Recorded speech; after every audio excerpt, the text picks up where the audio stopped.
السلام علیکم ورحمۃ اللہ۔ سیمسٹر 1 کے تمام طلباء جن کا میجر کورس اردو ہے، جو رانچی یونیورسٹی اور NPU میں زیر تعلیم ہیں، ان کے لیے بہت ہی مفید ویڈیو بنے رہے۔ دیکھیے آپ کو کیا کیا پڑھنا ہے، تو دیکھیے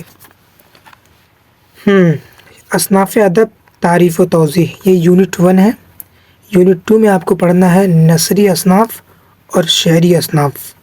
یونٹ 3 میں آپ کو پڑھنا ہے داستان، تعریف، اجزاء ترکیبی، داستان کی خصوصیات، داستان کا آغاز و ارتقاء، اور باغ و بہار جو اسٹوری ہے وہ پڑھنی ہے آپ کو۔ میر امن کے حیات و خدمات کے متعلق بھی آپ کو پڑھنا ہے۔ یونٹ 4 میں آپ کا ہے نظم، تعریف، اقسام، اردو نظم کا ارتقاء، کلجگ، مفلسی، بنجارہ نامہ، ٹھیک ہے، اور نذیر اکبر آبادی کے حیات و خدمات کے متعلق آپ کو پڑھنا ہے۔ اور ایک بات آپ یاد رکھیں، اس کے ساتھ ساتھ آپ کو یہ بھی پڑھنا ہے SEC 1 کی جو کورس ہے، نصاب کے اغراض و مقاصد، ٹھیک ہے۔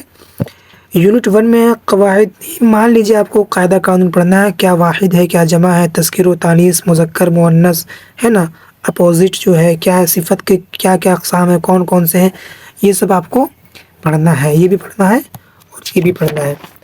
اب ہم چلتے ہیں ذرا اس طرف۔ میں نے بتایا تھا آپ کو کہ اصناف ادب کے 2 حصے ہوتے ہیں، اگر نہیں بتایا تو پھر سے سن لیجیے۔ اصناف ادب کے 2 حصے ہوتے ہیں، ٹھیک ہے۔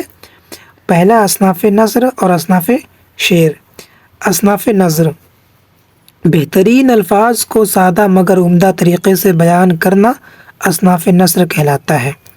اس میں جملے کی ساخت یعنی بناوٹ پر زیادہ توجہ دی جاتی ہے، جملے کو معیاری انداز میں لکھا جاتا ہے۔ اصناف نثر میں افسانے، ناول، آپ بیتی، جگ بیتی، داستان اور سفر نامے شامل ہے، ٹھیک ہے نا۔ اس پہ کبھی افسانہ کیا ہے، ناول کیا ہے، یہ سب جو ہے اس پہ کبھی تفصیل سے گفتگو کی جائے گی۔ اب دیکھتے ہیں اصناف شعر۔ بہترین الفاظ کو بہترین انداز میں لکھنا یا بیان کرنا اصناف شعر کہلاتا ہے۔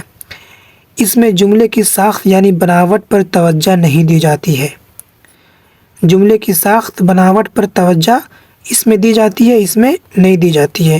اس میں گرامر پر بھی کوئی خاص توجہ نہیں دی جاتی، لیکن اس میں جملے کا انداز اتنا دلکش ہوتا ہے کہ فوراً دل میں بیٹھ جاتا ہے۔ ظاہر اگر آپ شعر و شاعری کرتے ہیں یا سنتے ہیں تو اشعار کے الفاظ اتنے مؤثر ہوتے ہیں، دلکش ہوتے ہیں کہ آپ کے دل میں بیٹھ جاتے ہیں۔ اس میں الفاظ کی ترتیب کا بھی خاص خیال نہیں رکھا جاتا ہے۔ اصناف سخن میں غزل، نظم، قصیدہ، مرثیہ، مثنوی اور رباعی وغیرہ شامل ہیں۔